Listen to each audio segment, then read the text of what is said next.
बहुत ही साधारण सा सवाल है, जिसपे मुझे लगता है कि लाखों वीडियोज़ बन चुके होंगे मिस्टर ठाकुर, खुश कैसे रहें?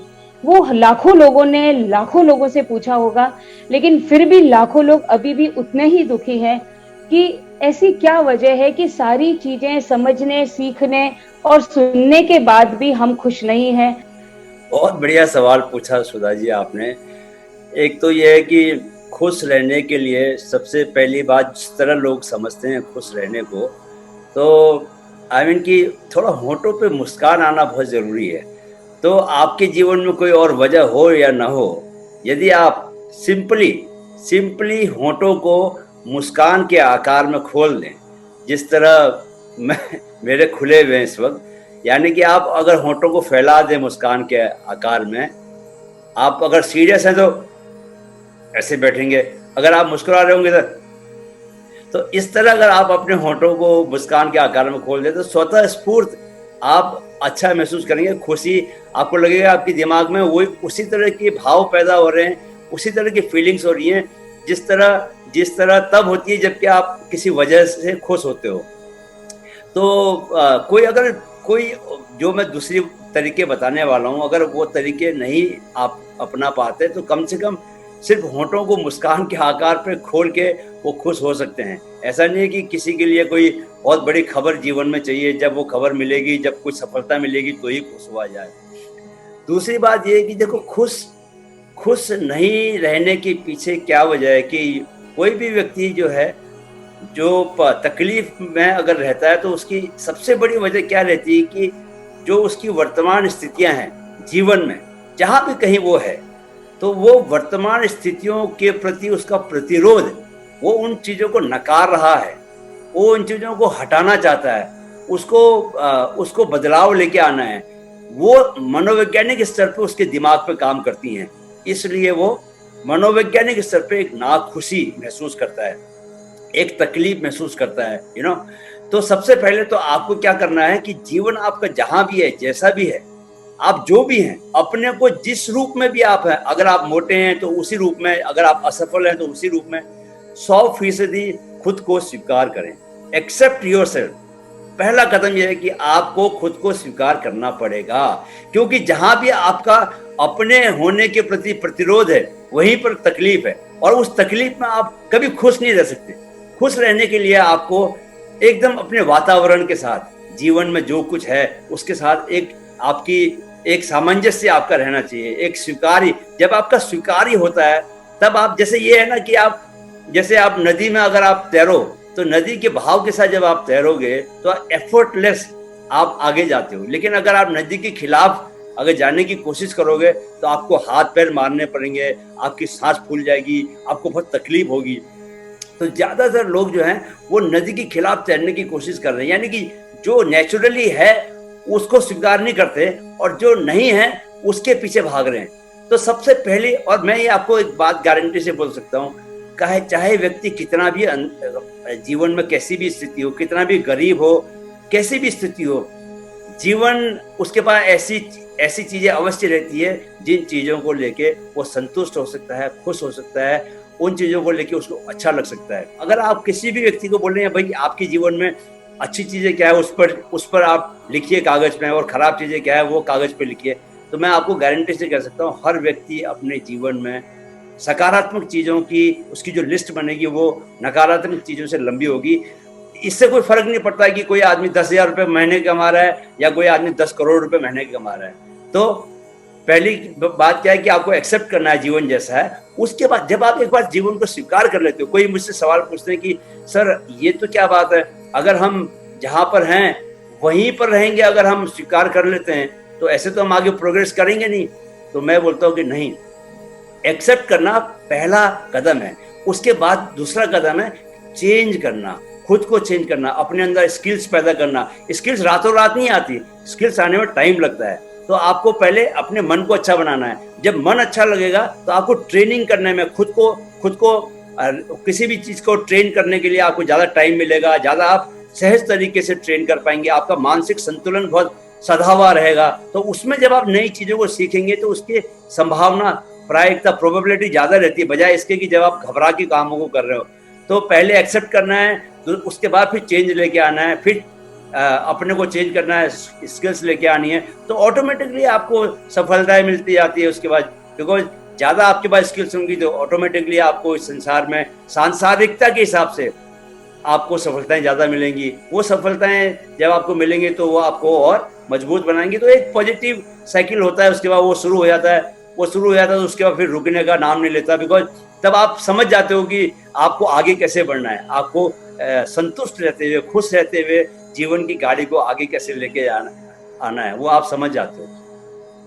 लेकिन जैसे आपने बताया कि ये सारी चीजें, जिसे आप सबसे पहले तो जो तरीका बताया कि सबसे पहले जो भी परिस्थिति है उसमें आप अपने होठों को थोड़ा सा खोलिए और मुस्कुराने की वो मैंने कोशिश एक कीजिए। बात बताई थी कि कई लोग शुरुआत समझते हैं कि उनके जीवन में कुछ है ही नहीं मुस्कुराने के लिए। मैं उनसे कहता हूँ कि बिना वजह के भी आप होंठ को खोलेंगे, होंठ फैलाएंगे अपने, तो आपको अच्छा खुशी एक बार महसूस होगी। आपके भाव बदल जाते हैं। लेकिन यहाँ में, क्योंकि माइंडफिट एक ऐसा चैनल है जिसमें हम ऐसे ही जो बात है उसमें काफी गहराई तक जाने की कोशिश करते हैं। मुझे आपसे ये जानना है कि जो ये सुखद अनुभव और ये दुखद अनुभव है, या हमारे भीतर क्या होना चाहिए, या इनवर्ड या आउटवर्ड जो जर्नी है, उसमें कितनी ऐसी चीजें हैं जो व्यक्ति के खुद के हाथ में है, कि वो बजाय ये सोचने की कि मुझे ये मानना ही है या नहीं मानना, वो खुद के भीतर की यात्रा में इस चीज को पता कर सके बजाय किसी और को सुनने के। वो क्या तरीका है? देखिए सुधा जी, जीवन में सब कुछ आप ही के हाथ में है। संसार तो एक जैसे पानी की तरह है, पानी का कोई रंग नहीं होता, जैसा आप रंग डाल दोगी वैसे ही रंग उसका बनेगा। ब्रह्मांड जो है वो बहुत न्यूट्रल है। ब्रह्मांड, यूनिवर्स इज वेरी न्यूट्रल। वो यूनिवर्स ये नहीं देख रहा कि आपके भीतर क्या इमोशंस है। लेकिन अगर आप आग के ऊपर हाथ रखोगे तो आपका हाथ जलेगा, ये चीज तो सत्य है। आप जैसा करोगे आपको वैसा ही आपको रिजल्ट मिलेगा। आप कर्मवाद जिसको बोलते हैं कि जैसा कर्म वैसा ही फल मिलेगा आपको।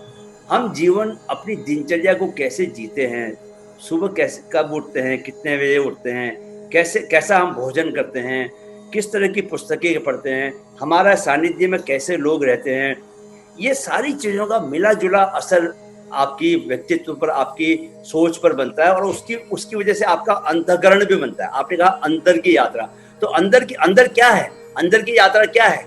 अंदर अगर हम स्थूल रूप से चीजों के पीछे भागना शुरू करते हैं, जो कि ज्यादातर लोगों के साथ आजकल हो रहा है, तो माइंड कभी शांत रह ही नहीं पाता। माइंड हमेशा अशांत रहता है।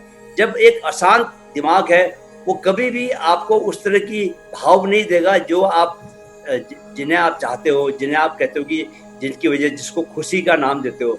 खुश रहने का मतलब क्या है कि बेसिकली एक बहुत शांत मन आपका है जो कि किसी के पीछे भाग नहीं रहा है, और आप बहुत अच्छा महसूस कर रहे हैं। जबकि क्या है कि जब आप चीजों के पीछे भाग रहे हो, अच्छा चीजों के पीछे भागता कब है इंसान? आजकल तो सूचनाओं की बॉम्बार्डमेंट रहती है, आप लगातार कुछ ना कुछ चीजें देख रहे हैं, आंखों के रास्ते डिजायर पैदा हो रही है। तो डिजायर, इतनी सारी डिजायर्स हैं कि आप सारी डिजायर्स को पूरा नहीं कर सकते, क्योंकि कॉन्स्टेंटली बॉम्बार्डमेंट हो रही है। आप लगातार सोशल मीडिया में चीजों को देख रहे हैं, अखबारों में पढ़ रहे हैं, टीवी में देख रहे हैं। आपने अच्छी कार देखी, कुछ और अच्छी किसी की सफलता देखी, आपको लगा कि मैं भी ऐसे सफल हो जाऊं। आपका मन हमेशा भाग रहा है। तो उस मन की गति को समझना बहुत जरूरी है, और युवाओं के लिए खासकर ज्यादा जरूरी है। तो उसके लिए आपको मेंटल ट्रेनिंग, देखिए जब तक किसी चीज की हम ट्रेनिंग नहीं देते खुद को, हम एक्सपर्ट नहीं बन सकते। आपको अगर 100 मीटर का चैंपियन बनना है तो आपको 100 मीटर की दौड़ का अभ्यास करना पड़ेगा। लोग 4-4 साल का वेट करते हैं, तब उनको 8-8 साल ट्रेनिंग करते हैं, तब उनको क्या होता है कि ओलंपिक जैसे स्पर्धा में मेडल मिल पाता है। कितने लोग मेडल नहीं मिल पाता। लेकिन तो जिसकी भी आपको अगर माइंड को शांत करना है, माइंड के ऊपर काम करना है, तो माइंड की ट्रेनिंग बहुत जरूरी है। Unless until you do not train daily, तो आपको वो रिजल्ट मिल ही नहीं सकता। आप सोचो कि बिना कुछ ट्रेन किए हुए मेरे को शांति मिल जाए, सुख मिल जाए, खुशी मिल जाए, नॉट पॉसिबल। क्योंकि there is something called meditation. ध्यान जो है, जब भी आपकी माइंड की बात आएगी तो मेडिटेशन की बात आएगी। मन को आप जितना भी शांत करेंगे, आप उतने ज्यादा, उतने प्रखरता से क्रिएटिव काम कर पाएंगे। अगर आप, आज क्या हो रहा है कि आज बड़ी बड़ी कंपनियों के जो चीफ एग्जीक्यूटिव ऑफिसर्स हैं, वो लोग 4 बजे उठ रहे हैं, 4 AM क्लब में शामिल हैं। 4 बजे वो लोग, उनके बीच में मेडिटेशन एक फैशन बन गया है। बिकॉज दे हैव रियलाइज कि अनलेस अनटिल कि वो मेडिटेशन में बैठ के दिमाग को शांत न करें, ब्रह्म मुहूर्त में न उठे, जबकि डिवाइन पावर, डिवाइन एनर्जी चारों तरफ रहती है जो आपको नए नए आइडियाज देती है, तब तक वो अपनी कंपनी को लगातार नंबर 1 पोजीशन में बना के नहीं रख सकते। तो जो कंपटीशन है चारों ओर से, वर्ल्ड की पॉपुलेशन बहुत बढ़ गई है, जो संसाधन है हर एक को वही चाहिए, हर एक आदमी पैसा कमाना चाहता है, हर एक आदमी अमीर बनना चाहता है, तो उसमें वही आदमी अपनी कंपनी को लगातार नंबर 1 पोजीशन पर बना के रख सकता है, या नए नए आइडिया जो क्रिएट करता है। और नए आइडियाज कैसे आएंगे? नए आइडियाज क्या अशांत मन में आ सकते हैं? नहीं, कभी नहीं आ सकते। आपको बहुत एक शांत मन चाहिए। शांत मन पाने के लिए आपको मेडिटेशन बहुत करना पड़ेगा। इसलिए आज की युवा पीढ़ी को ये ट्रेनिंग दिए जाने की जरूरत है कि जितना आप सफल होना चाहते हो लाइफ में, उसके लिए आपके लिए उतना ही जरूरी बन जाता है कि आप माइंड को शांत करना सीखो, माइंड को ट्रेन करो, कि माइंड को ऑब्जर्व करना बहुत जरूरी है। लोग मुझसे सवाल पूछते हैं, सर हम मेडिटेशन करने बैठते हैं, मेडिटेशन कर ही नहीं पाते, हमारे मन में बहुत विचार आते हैं। सो अभी they need to be told कि मन में विचार आएंगे नोबडी हैज टोल्ड देम कि भाई मन में विचार आना कोई बड़ी बात नहीं है। मन में विचार आएंगे, मेडिटेशन कर रहे हो तो भी मन में विचार आएंगे। विचार क्या है? कैसे बादलों की तरह होते हैं, विचार आएंगे और चले जाएंगे। सो उनको कुछ समझाए, कोई बताए कि विचार का क्या मतलब है। विचार तो आते ही हैं, विचार का ना आना, मन जब आप शरीर से जिंदा हो तो सांस तो लोगे ऐसी, जब तक सांस लोगे आपके मन में विचार आएंगे। तो मन में विचारों का आना जो है वो, उससे कोई घबराने की बात नहीं है। तो आपको शांत बैठ जाना है, विचार आएगा विचार जाएगा, लेकिन आपको कोशिश करनी है कि आप शांति से बैठे रहो। ये आपने जैसे तरीके बताए कि इस तरीके जो हैं, जिसकी जो प्रोसेस आप बता रहे हैं, तो पहले मैं इस चीज को ऐसे समझूं, जो तरीके आप बता रहे हैं कि जो 100% जीवन जो हम जीते हैं, हमारे आसपास जो घट रहा है, जो बाहर की परिस्थितियां हैं, जो हम कर पा रहे हैं, वो सारा का सारा हमारी मर्जी से हो रहा है और उसके पूरी तरीके से जिम्मेदार हम हैं। हमारे आसपास का जीवन हमारी मर्जी से संचालित हो रहा है।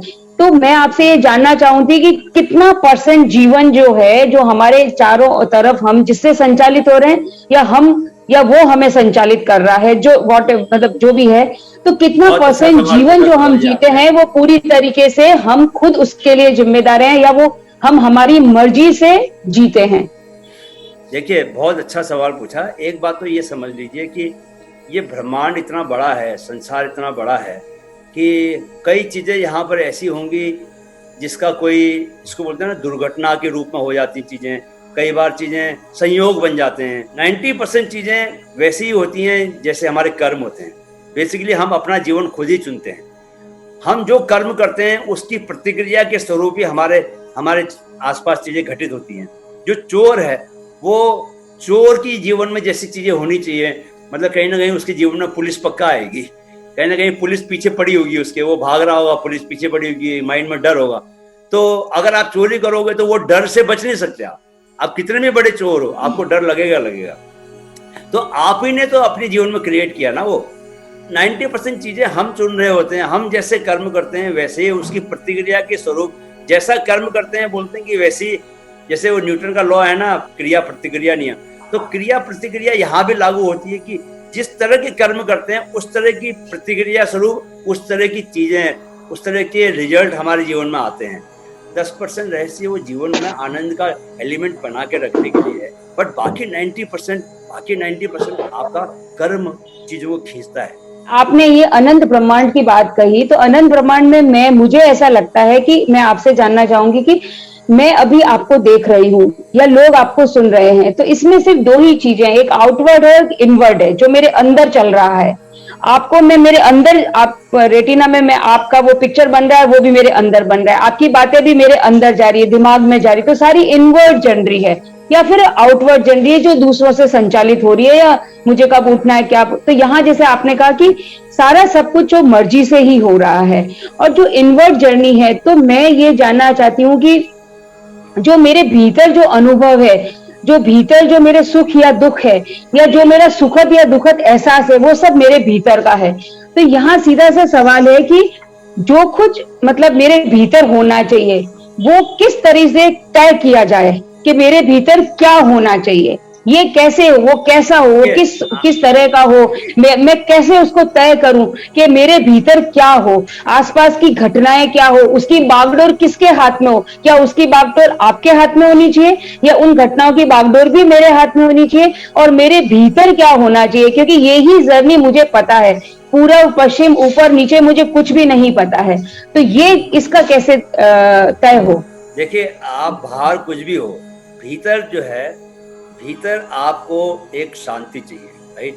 भीतर आपको अगर शांति नहीं है तो बाहर कुछ भी है, कोई फर्क उसका कोई फायदा नहीं है। आप हो सकता है कि बहुत शानदार एक हॉल में बैठे हो जहां पर की दीवारों पर सोने की नक्काशी हो रखी हो, आपके पास अरबों रुपए का बैंक बैलेंस हो, आपने बहुत बढ़िया लाखों के कपड़े पहने हुए हों, लेकिन आपके मन में किन्हीं बातों को लेके अप्रसन्नता है, आप खुश नहीं हो, आपका मन जो है वो परेशान है, आप घबराहट से घिरे रहते हो, तो फिर उसका क्या फायदा है। तो अगर आपके मन में शांति है तो पैरामीटर जीवन में क्या, ऐसे ऐसे फकीर हुए हैं, ऐसे फक्कड़ बाबा हुए हैं जिनके पास कुछ नहीं है, लेकिन कभी आप उनको निराश उदास या कभी दुख में नहीं देख सकते, वो हमेशा खुश रहते हैं, हमेशा उत्साह से भरे रहते हैं। तो अगर आपके मन में अल्टीमेटली आपको ये देखना, पैरामीटर की बात करें तो आपके मन में शांति होनी चाहिए, वो शांति आपकी सफलता का सबसे बड़ा पैरामीटर है।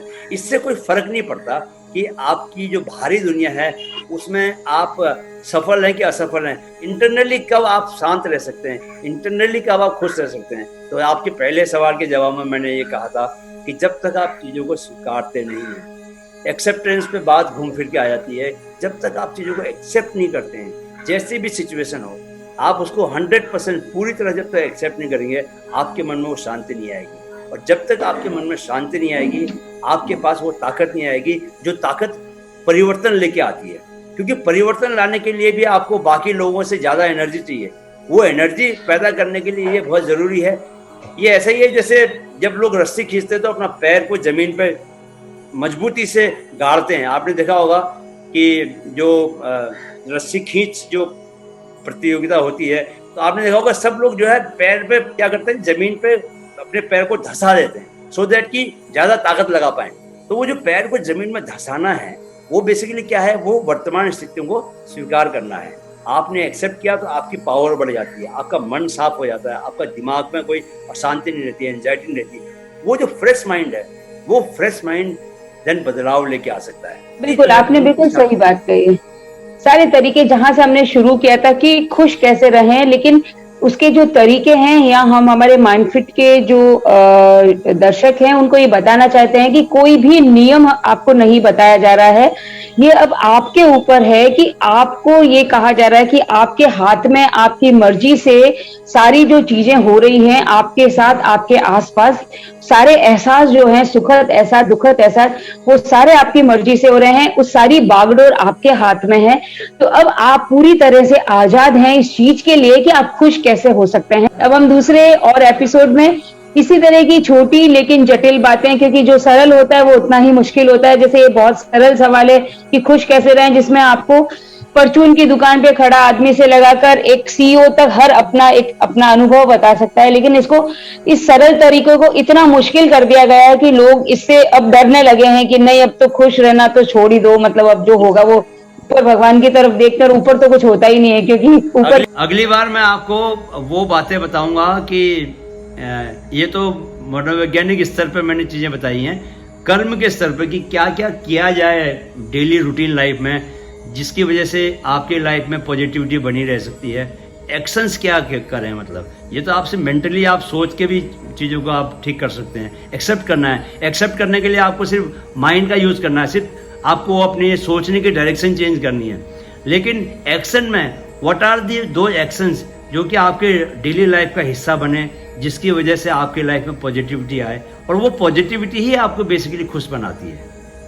बिल्कुल, तो ये बहुत ही सार्थक बहस रही। हम दूसरा हमारा जो इशू, जो मुद्दा है वो जरूर सामने लेके आएंगे, जो उतना ही सरल है कि लोगों को हमेशा लगता है कि उन्हें कोई प्यार नहीं कर रहा, उन्हें लोगों का गुस्सा झेलना पड़ रहा है, वो लोगों में ज्यादा फेमस क्यों नहीं हो पा रहे हैं, उन्हें उतना नाम क्यों नहीं मिल रहा है, वो उतना प्यार क्यों नहीं पा रहे हैं। पत्नी को ये लगेगा, पति को बॉयफ्रेंड गर्लफ्रेंड या माँ, मतलब हर व्यक्ति के मन में ये लगता है कि जो यूनिवर्स में जो एक चीज है जो डिफाइंड नहीं है वो है प्यार, और वो उन्हें नहीं समझ में आ रहा है, नहीं मिल रहा है। तो हम इसके ऊपर हमारी दूसरी कड़ी में बात करेंगे कि वो क्या है और किस तरीके से ये जो हम डिस्क्राइब करते हैं कि स्नेह क्या है, प्यार क्या है, तो इसका मतलब क्या है, उसका ट्रुथ से वो कितना दूर, अगर हम ट्रुथ का पता लगाना चाहते हैं वो कितना दूर है, और एक्चुअली वो क्या है और किस तरीके से उसको समझा जाना चाहिए, ताकि लोगों के मन में शांति बनी रहे। क्योंकि शांति नहीं तो इनवर्ड जर्नी नहीं, इनवर्ड नहीं जर्नी नहीं तो खुशी नहीं। तो फाइनली तो हमारा अल्टीमेट गोल पे हमें वापस खुशी पर ही हम लौटेंगे। आपने अपना समय दिया, धन्यवाद।